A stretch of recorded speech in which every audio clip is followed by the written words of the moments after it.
ఓం గంగణపతే నమ శ్రీమాత్రే నమ ఐం సరస్వత్యే నమ ద్రాం దత్తాత్రేయ నమ శ్రీం గాయత్రీ పరంబికాయ నమ క్రీం క్రీం మహాకాళికాయ నమ క్లీం కృష్ణాయ గోవిందాయ గోపీజనవల్లభాయ శ్రీకృష్ణ పరబ్రహ్మణే పరంజ్యోతిషే నమ మాతృభ్యో పితృభ్యో ఋషిభ్యో గురుభ్యో నమ ఓం నమ శివాయ శివాయ గురువే నమ. యూట్యూబ్ ప్రేక్షకులందరికీ కూడా నమస్కారం అండి. నేను పాలపర్తి గురునాథ శర్మ, జ్యోతిషం వాస్తు సిద్ధాంతిని మీకంతా కూడా గోచారరీత్యా గ్రహాల యొక్క స్థితిగతి, కలయిక, వాటి గమనము, వాటి ప్రభావం అంతా కూడా మేషాది ద్వాదశ రాశుల వాళ్ళకి గోచార చక్ర ప్రకారంగా అంతా కూడా విశ్లేషణ చేయడం జరుగుతుంది.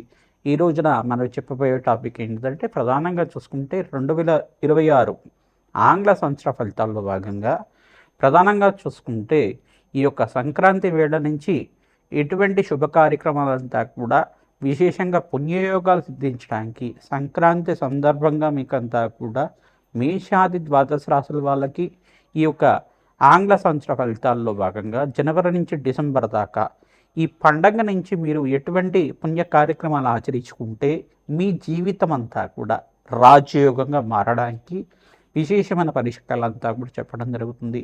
గోచారిత్య గ్రహస్థితి అంతా కూడా చూసుకుంటే మీనరాశిలో శనీశ్వరి సంచారం జరుగుతుంది. ప్రధానంగా రాహువు యొక్క సంచారం అంతా కూడా కుంభరాశిలో సంచారం ఏప్రిల్ 14 తర్వాత వక్రగతి సంచారం జరుగుతుంది. ప్రధానంగా సప్తమ స్థానంలో అంటే ప్రధానంగా చూసుకుంటే సింహరాశిలో అంతా కూడా ఈ యొక్క కేతు యొక్క సంచారం ఏప్రిల్ 14 తర్వాత వక్రగతి సంచారం జరుగుతుంది. బృహస్పతి యొక్క మార్పు అంతా కూడా చూసుకుంటే ఇక్కడ మిథున రాశిలో అంతా కూడా రాజయోగకారుగా మారి అంతా కూడా అతిచారం నుంచి మళ్ళీ తిరోగమనంలో అంతా కూడా మార్పు చెందడం జరిగింది. మళ్ళీ చూసుకుంటే జూన్ 14 తర్వాత కర్కాటక రాశిలో ఉచ్చస్థానంలో మార్పు జరుగుతుంది. ఈ యొక్క సూర్యగ్రహం అంతా కూడా చూసుకుంటే సవిత్ర సూర్యనారాయణ స్వామి అంతా కూడా జనవరి 1వ తారీఖు నుంచి అంతా కూడా ప్రధానంగా ఇక్కడ ధనుసు రాశులు అంతా కూడా చతుర్గ్రహ కూటమితోటి కలుగుతూ ఉంటారు. తర్వాత చతుర్గ్రహ కూటమిలో అంతా కూడా సూర్య భగవానుడు ధనుసు రాశిలో అంగారకుడు, బుధుడు, శుక్రుడి కలయికతోటి చతుర్గ్రహ కూటమిలో అంతా కూడా సంభవం జరుగుతుంది. ప్రధానంగా జనవరి 15వ తారీఖు తర్వాత మార్పు అనేది జరుగుతుంది. ఉత్తరాయణ పుణ్యకాలం అంతా కూడా మొదలవుతుంది. ఉత్తరాయణము అంటే ప్రధానంగా ఉత్తరాయణం అని చెప్పేసి అంటే ఆయనము అని చెప్పేసి అంటే గమనం అని చెప్పేసి సూర్యుడు యొక్క గమనం అని చెప్పేసి మార్గము, పయనము అని చెప్పేసి చెప్పడం జరుగుతుంది. ఉత్తరాయణ పుణ్యకాలం అనేది సూర్యుడు యొక్క గమనాన్నంతా కూడా నిర్దేశిస్తూ ఉంటుంది. ప్రధానంగా చూసుకుంటే ఉత్తరాయణ పుణ్యకాలంలో అంతా కూడా ప్రధానంగా 6 నెలల వరకు ఉంటుంది. తర్వాత 6 నెలల తర్వాత దక్షిణాయన పుణ్యకాలం వస్తుంది. ప్రధానంగా చూసుకుంటే ఈ కాలాన్నంతా కూడా ఉత్తరాయణ పుణ్యకాలంలో మకర రాశిలో ప్రవేశం చేసిన తర్వాత ఈ యొక్క మకర రాశిలో అంతా కూడా ప్రవేశం చేస్తుంటారు. సూర్యనారాయణ స్వామి అంతా కూడా 15వ తారీఖు రోజున, జనవరి 15వ తారీఖు రోజున ఈ యొక్క అదే సమయంలో మకర సంక్రాంతి అంతా కూడా మనకంతా కూడా పండగ చేసుకోవడం జరుగుతుంది. 15, 16, 17 తారీఖులో అంతా కూడా భోగి, మళ్ళీ 14, 15, 16 ఆ తారీఖులో అంతా కూడా జరుగుతూ ఉంటుంది. ప్రధానంగా చూసుకుంటే భోగి, సంక్రాంతి, కనుమ అనేది పండుగ చేసుకుంటుంటారు జనవరిలో అంతా కూడా. ప్రధానంగా చూసుకోవడం వల్ల ఈ యొక్క సంక్రాంతి వేళల్లో అంతా కూడా పాడి పంట అంతా కూడా పంటలు బాగా పండడం, ప్రధానంగా రైతులకంతా కూడా విశేషంగా ధనధాన్యాది సమృద్ధి కలగడం, ధాన్యలక్ష్మి అనుగ్రహం అంతా కూడా లభిస్తూ ఉంటుంది. పంట వల్ల వాళ్ళకంతా కూడా ఆ సమయానికంతా కూడా పంట చేకూర్చి మీకంతా కూడా పంట వల్ల మీకంతా కూడా ఆర్థికంగా ఉన్నత స్థితి కలగడానికి, మరియు పంటకి సహకరించిన పశుపక్షాతులకి ఎవరైతే ఉంటారో ప్రధానంగా పశువులకంతా కూడా ప్రధానంగా గోమాతకంతా కూడా పూజ చేయడం, ఎద్దులకి పూజ చేయడం, బసవన్నకి పూజ చేయడం అన్నవంతా కూడా యోగకరంగా ఉంటుంది. భోగి రోజున భోగభాగ్యాలు లభిస్తూ ఉంటాయి. సంక్రాంతి రోజున అంతా కూడా ఈ యొక్క గొబ్బెమ్మలతో ముగ్గులంతా కూడా వేసుకొని ఆహ్లాదకరంగా బంధుమిత్రులంతా కూడా ఆనందంగా జీవితం జీవించడం వల్ల అన్యోన్యమైన ఆరోగ్యమైన జీవితము, అష్టైశ్వర ప్రాప్తి కలుగుతుంది. ఇంట్లో ఆనందమైన జీవితం కళలంతా కూడా నెరవేరడానికి ఆస్కారం ఉంటుంది. అష్టైశ్వర ప్రాప్తి కలగడానికి కులదేవత ఆరాధన ఆలోచన చేస్తూ ఉంటారు. సంక్రాంతి వేళల్లో ప్రధానంగా కులదేవత ఆరాధన విశేషంగా ఉంటుంది. మరియు పితృదేవత ఆరాధన కూడా పెద్దల పండగ అని చెప్పేసి అంటారు. ఎవరైతే పితృదేవత ఆరాధన ఈ యొక్క సంక్రాంతి వేళల్లో అంతా కూడా చేస్తూ ఉంటారు, శాశ్వతంగా బ్రహ్మలోక ప్రాప్తి కలుగుతుందట. తిలతర్పణాలు చేయడం వల్ల రాజయోగం తీస్తుంది, ధనధాన్యాది సమృద్ధి కలుగుతుంది. పితృదేవతలకు ప్రీతికరమైన పదార్థాలన్నీ కూడా, పిండి పదార్థాలన్నీ కూడా పితృదేవతలకు ప్రీతికరంగా, కులదేవతకు ప్రీతికరంగా నివేదన చేసి వీరంతా కూడా గృహంలో ఉండే సభ్యులంతా కూడా భుజించడం వల్ల అష్టైశ్వర్య ప్రాప్తి కలుగుతుంది. అన్నదానం చేయడం వల్ల విశేషంగా ఎవరైతే కనుక బ్రాహ్మణోత్తం ప్రీతికరంగా మీరంతా కూడా స్వయంపాక దానం ఇచ్చుకోవడం, సాహిత్యం అని చెప్పేసి అంటూ ఉంటారు. స్వయంపాక దానం ఇచ్చుకోవడం అనేది పొత్తర్లని చెప్పేసి ఉంటారు. ఈ యొక్క దానం అంతా కూడా చేయడం వల్ల, వస్త్రదానం చేయడం వల్ల కీర్తి ప్రతిష్టలు పెరగడానికి ఆస్కారం ఉంటుంది. సంఘంలో గౌరవం పెరగడానికి ఆస్కారం ఉంటుంది. సంక్రాంతి వేళల్లో అంతా కూడా ఈ యొక్క పట్టణంలో కన్నా ప్రధానంగా పల్లెల్లో అంతా కూడా ఆహ్లాదకరంగా ఆనందంగా ఉండడానికి ఆస్కారం ఉంటుంది ఎక్కువ. ఈ యొక్క పట్టణాల్లో కూడా బంధువుల యొక్క సహాయ సహకారాలతోటి బంధువుల యొక్క ఆహ్లాదకరంగా ఆనందంగా ఉండడానికి అందరూ కూడా చేకూర్చి మంచి గీతాలు నృత్యాలు చేసుకుంటూ ఈ పండగనంతా కూడా అట్టహాసంగా అంతా కూడా మంచిగా ఆనందంగా ఉత్సవాలన్నీ కూడా చేయడానికి ఆస్కారం ఉంటుంది. ప్రధానంగా చూసుకుంటే సంక్రాంతి అనేది తెలుగు రాష్ట్రాలంతా కూడా చాలా పెద్ద పండగ, పెద్దల యొక్క పండగ అంటారు, పెద్ద పండగ అంటారు దీన్నంతా కూడా. సంక్రాంతి వచ్చిన వీళ్ళంతా కూడా అన్నీ కలిసి వస్తాయి, రాజయోగాలు వస్తాయి మనకంతా కూడా అని భావిస్తూ ఉంటారు. మహాలక్ష్మి అనుగ్రహం అంతా కూడా శీఘ్రంగా కలగడానికి ఆస్కారం ఉంటుంది. గోదా కళ్యాణం అంతా కూడా పండగ వేళల్లో అంతా కూడా చేస్తూ ఉంటారు, భోగి సమయంలో అంతా కూడా చేస్తూ ఉంటారు. గోదాదేవి కళ్యాణం అంతా కూడా చేయడం, రంగనాథ స్వామి అనుగ్రహం అంతా కూడా లభిస్తూ ఉంటుంది, శ్రీకృష్ణ పరమాత్మ అనుగ్రహం అంతా కూడా లభిస్తూ ఉంటుంది. తద్వారా ఎవరైతే ఈ యొక్క కళ్యాణంలో అంతా కూడా పాల్గొంటూ ఉంటారో అష్టైశ్వర్య ప్రాప్తి కలగడానికి ఆస్కారం ఉంటుంది. గోదా కళ్యాణంలో కూడా విశేషమైన పుణ్యయోగం రావడానికి ఆస్కారం ఉంటుంది, అష్టైశ్వర్య ప్రాప్తి కలగడానికి ఆస్కారం ఉంటుంది. ప్రతినిత్యం కూడా ఈ యొక్క అమ్మవారి ఆరాధన ఖడ్గమాల స్తోత్రంతో కుంకుమార్చన చేసుకోవడం, ఈ యొక్క యజ్ఞ హోమాది క్రతువుల్లో అంతా కూడా పాల్గొనడం వల్ల విశేషమైన పుణ్యయోగం వస్తుంది. దేవాలయ ప్రాంగణంలో ఉత్తరాయణ పుణ్యకాలంలో అంతా కూడా దేవతలకి శక్తి కలిగే విధంగా విశేషమైన యజ్ఞాత క్రతులంతా కూడా చేస్తూ ఉంటారు.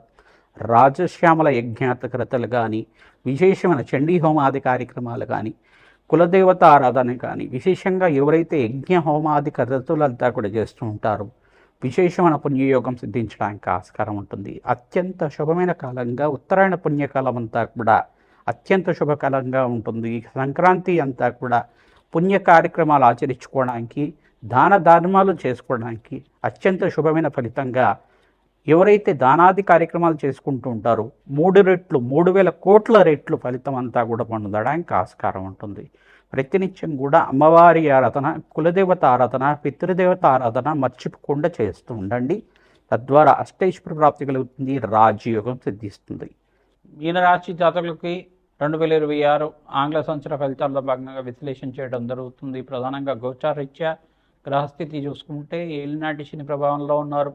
ప్రధానంగా మీకంతా కూడా శరీరం కొంచెం అనారోగ్య సూచకంగా చెప్పడం జరుగుతుంది. శిరోభారం కానీ, ప్రధానంగా ఈ యొక్క నడు నొప్పులు రావడం కానీ, కీళ్ళబాపులు కానీ, జాయింట్ పెయిన్స్ కానీ ఉండడం, కాల్షియం కంటెంట్స్ తగ్గడం, డి విటమిన్ కంటెంట్స్ తగ్గడం జరుగుతూ ఉంటుంది. ప్రధానంగా ఈ యొక్క అనారోగ్య ఇబ్బంది నుంచి బయటపడడానికి ప్రతినిత్యం కూడా శనీశ్వర గ్రహానికి ప్రీతికరంగా తిలదానం చేసుకోవడం, ఈ యొక్క ఆదిత్య హృదయాన్ని చదువుకోవడం వల్ల, ఆ సూర్యనారాయణ స్వామి అనుగ్రహం వల్ల సకల గ్రహదోష నివారణ అవ్వడానికి ఆస్కారం ఉంటుంది. ప్రతినిత్యం కూడా సూర్య నమస్కారాలు చేయడం వల్ల ఆరోగ్యం సిద్ధిస్తుంది.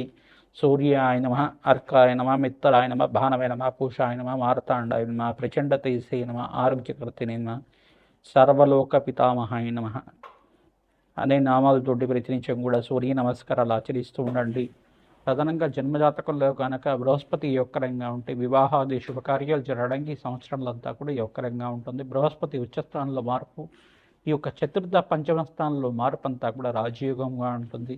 మీకంతా కూడా జూన్ 14 తర్వాత బృహస్పతి అనుగ్రహము, మరి ఫిబ్రవరి 18 తర్వాత అంగారకుడు ఉచ్చస్థానంలో మార్పు, మరియు శుక్రుడంతా కూడా ఏప్రిల్ 18, 20 తర్వాత ఉచ్చస్థానంలో మార్పు వల్ల రాజయోగం తీస్తుంది. అత్యంత యోగకరంగా మారడానికి ఆస్కారం ఉంటుంది. వ్యాపారంలో అభివృద్ధి కలగడానికి కమలాత్మిక మూలమంత్ర సహితంగా శ్రీ సూక్త విధానంగా విశేషమైన హోమాది కార్యక్రమాలు ఆచరించాలి. కుబేర శాంతి హోమాది కార్యక్రమాలు ఆచరించుకోవడం, ప్రధానంగా బగ్లాముఖి శాంతి హోమాది కార్యక్రమాలు ఎవరైతే చేసుకుంటారో శీఘ్రంగా గురుబలం పెరిగి మీకంతా కూడా వివాహాది శుభకార్యాలు జరగడానికి ఆస్కారం ఉంటుంది. ఆర్థిక ఇబ్బంది నుంచి బయటపడడానికి ప్రతినిత్యం కూడా శ్రీసూక్త పారాయణం చేయించాలి. ప్రధానంగా మీకంతా కూడా యోగకరంగా ఉంటుంది. రాజయోగ సిద్ధిగా రావడానికి ఆస్కారం ఉంటుంది. విశేషమైన పుణ్యప్రాప్తితోటి బృహస్పతి ఉచ్చస్థానంలో మార్పు వల్ల ఈ సంవత్సరం అంతా కూడా రాజయోగంగా మారబోతుంది. మీకంతా కూడా జూన్ 18వ తారీఖు నుంచి నవంబర్ 20వ తారీఖు దాకా విశేషమైన లాభాలు గణించడానికి ఆకస్మిక ధనవియోగం కలగడానికి ఆస్కారం ఉంటుంది. ప్రతినిత్యం కూడా పుణ్యక్షేత్ర దర్శనాలు చేసుకోవడానికి ప్రయత్నం చేసుకోండి. కొల్హాపురం పుణ్యక్షేత్రం అంటే కొల్హాపురం మహారాష్ట్రలో ఉండే కొల్హాపురం మహాలక్ష్మి పుణ్యక్షేత్రం అంతా కూడా దర్శనం చేసుకుని అక్కడ కుంకుమార్చిన అభిషేకం హోమాది కార్యక్రమాలు ఆచరించుకోవడం వల్ల రాజయోగం సిద్ధిస్తుంది. అవకాశం ఉన్న వాళ్ళు దత్తాత్రేయ పుణ్యక్షేత్రం అంతా కూడా దర్శనం చేసుకోవడానికి ప్రయత్నం చేయండి. రాజయోగం సిద్ధిస్తుంది. మహాకాళి పుణ్యక్షేత్రాలను దర్శనం చేసుకోవడం వల్ల ఎటువంటి గ్రహదోషాలు ఉన్నా కానీ పటాపంచలు అవ్వడానికి ఆస్కారం ఉంటుంది. ప్రతినిత్యం కూడా ఎవరైతే కనుక మీకు చెడు బాధలు చెడు దృష్టి అంతా కూడా చేశారో, ఎవరైతే కనుక మన మీద ప్రయోగం అనేది చేశారని భావంతో ఉంటే మీరంతా కూడా తంత్రశాస్త్రంలో ప్రకారంగా మీరు చెప్పిన పరిష్కారం ఆచరిస్తూ ఉండాలి. ప్రధానంగా చూసుకుంటే మహాకాళి దైవాలయంలో ఎవరైతే కనుక మీరు ప్రతినిత్యం కూడా అభిషేక హోమాది కార్యక్రమాలు ఆచరించుకోవడం ప్రదోషకాలంలో చేయించడం వల్ల రాజయోగ సిద్ధిస్తుంది. కార్యసిద్ధి కలగడానికి ఆస్కారం ఉంటుంది.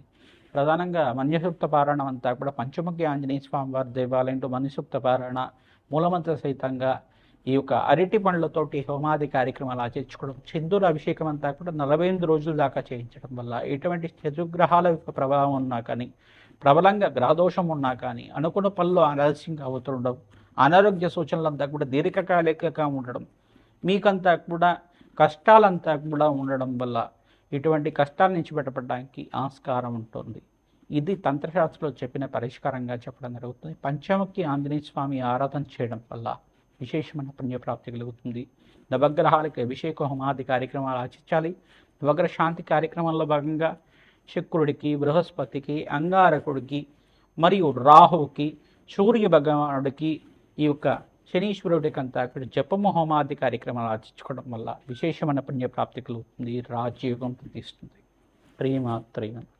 మేషాది ద్వాదశ రాశుల వాళ్ళకి 2026 ఆంగ్ల సంవత్సర ఫలితాల్లో భాగంగా సంపూర్ణ విశ్లేషణ అంతా కూడా చేయడం జరిగింది. ప్రధానంగా చూసుకుంటే ఈ 5 గ్రహాలంతా కూడా రాజయోగానికి కారణమవుతాయి. ప్రధానంగా మీకంతా కూడా ఈ సంవత్సరం అంతా కూడా 5 గ్రహాలంతా కూడా అన్ని రాశుల వాళ్ళకి యోగకరంగా మారబోతున్నాయి. ప్రధానంగా బృహస్పతి, శుక్రుడు, అంగారకుడు మరియు శనీశ్వరుడు, సూర్య భగవానుడు ఈ గ్రహాలన్నీ కూడా యోగకరంగా మారబోతున్నాయి.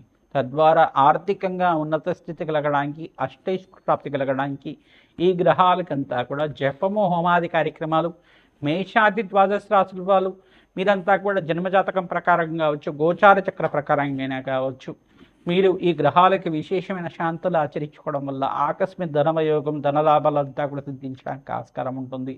విశేషంగా ఈ ఉత్తరాయణ పుణ్యకాలంలో ఎవరైతే గనక సంక్రాంతి వేళల్లో అంతా కూడా విశేషంగా పితృదేవత ఆరాధన ఆచరిస్తూ ఉండాలి. తిలతర్పణాలు, తిలహోమాలు ఆచరించడం, పితృదేవతల ప్రీతికరంగా విశేషమైన వివేదనంతా కూడా చేయడం, పిండి పదార్థాలన్నీ కూడా ఆచరించడం, మీ యొక్క బ్రాహ్మణత్వం ప్రీతికరంగా మహావిష్ణు స్వరూపంగా ఉన్న బ్రాహ్మణత్వంకంతా కూడా స్వయంపాక దానం చేసుకోవడం, కూష్మాండ దానం చేయడం, వస్త్రదానం చేయడం, దక్షిణ దానం చేయడం ప్రధానంగా అంతా కూడా యోగకరంగా ఉంటుంది. రాజయోగ కారణముగా ఉంటుంది.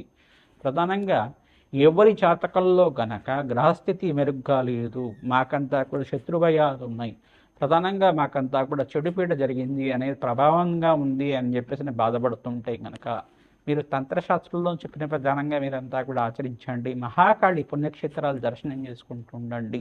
మహాకాళి పుణ్యక్షేత్రంలో నిద్ర చేయడానికి ప్రయత్నం చేయండి. విశేషమైన పుణ్యప్రాప్తి కలగడానికి ఆస్కారం ఉంటుంది. ఆంజనేయ స్వామివారి దేవాలయంలో కూడా నిద్ర చేయడానికి ప్రయత్నం చేయండి. ఎటువంటి గ్రహదోషాలు ఉన్నా కానీ నివారణ అవుతూ ఉంటుంది. మన్యసూక్త పారాయణం ఆచరించాలి. పవమాన సూక్తం అనే సూక్తం ఉంటుంది. ఆ సూక్తంతో విశేషమైన హోమాది కార్యక్రమాలు ఆచరించుకోవడం విశేషమైన పుణ్యప్రాప్తి కలగడానికి ఆస్కారం ఉంటుంది. వడమాలను సమర్పించి తేనెను కూడా నివేదన చేయడం వల్ల ఆంజనేయ స్వామికి ప్రధానంగా సింధూర అభిషేకాది కార్యక్రమాలు ఆచరించుకోవడం వల్ల ఆంజనేయ స్వామి అనుగ్రహం వల్ల సకల దుష్టగ్రహ పీడలంతా కూడా పోవడానికి ఆస్కారం ఉంటుంది. శ్రీమాత్రే నమః.